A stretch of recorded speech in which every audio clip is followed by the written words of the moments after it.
Hello friends, পিউস makeover থেকে আজ একটা সেলফ মেকআপের ওপর ছোট্ট ভিডিও নিয়ে এসেছি। আজ আমি উইদাউট ফাউন্ডেশন একটা মেকআপ লুক ক্রিয়েট করে দেখাবো। চটজলদি ডেলিভারে সবাই ইউজ করতে পারে।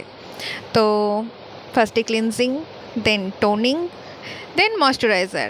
এই তিনটে স্টেপ তো আমাদের করতেই হবে স্কিনকে প্রিপেয়ার করার জন্য। দেন আমি প্রাইমার লাগিয়ে নেব। দেন আমি ডার্ক সার্কেলস হাইড করার জন্য কনসিল করে নেব এবং সেটাকে ব্লেন্ড করে দেবো। তারপর আমি সেম ব্রাশ দিয়েই আমি তার থেকে একটু লাইট কনসিলার ইউজ করছি,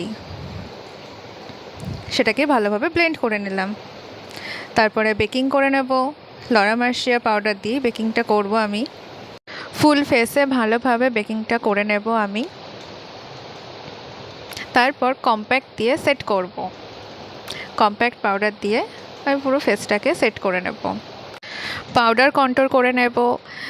দুই গালে আমি পাউডার কন্ট্রোলটাকে ভালোভাবে করে নেব। তারপরে নোজ কন্ট্রোল করব। দেন আমি ব্লাশ ইউজ করব। জীবনে তো ব্লাশের খুব অভাব, তাই বাইরে থেকেই ইউজটা করতে হবে। তারপরে আই মেকআপে আইব্রাউজ ফিল করে নিলাম। এবার আই মেকআপটা করে নেব। আমি PIU'S 2 প্যালেটটি ব্যবহার করেছি। এই প্যালেটের যদি কেউ রিভিউ চাও অবশ্যই আমাকে কমেন্ট করো। আর আমি আই মেকআপটি ভীষণ হালকা পছন্দ করি, তাই আমি সবসময় এরকম হালকা আই মেকআপই করি। কাজল লাগাতে অতটা পছন্দ করি না বলে মাস্কারাটাই ব্যবহার করি। লিপস্টিক লাগিয়ে নিলাম। আর ফিনিশিং টাচআপের জন্য ওয়েট অ্যান্ড উইল্ডের গিভ মি মোকা লিপস্টিকটা আমার খুব প্রিয়। টিপ পরে নিলাম। হাইলাইটার লাগিয়ে নিলাম। হাইলাইটারটা আমার ভীষণ পছন্দের। আর লাস্টে মেকআপটি লং লাস্টিং করার জন্য ফিক্সার আর সিঁদুর। এবার ফাইনাল লুকস। উইদাউট ফাউন্ডেশন লুকসটিকে ক্রিয়েট করা হলো। সবার চটজলদি মেকআপের জন্য লুকসটি আমি তোমাদের জন্য নিয়ে আসলাম। তোমরা জানিও লুকসটি কেমন হয়েছে। তোমরা সকলে নিজেদেরকে সুন্দর করে সাজাতে আমার সেলফ মেকআপের ক্লাস জয়েন করতে পারো। 19 মার্চ থেকে সেলফ মেকআপের ক্লাসটি শুরু হচ্ছে।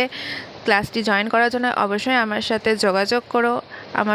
আমাকে ফোন করতে পারো, আমাকে হোয়াটসঅ্যাপে মেসেজ করতে পারো।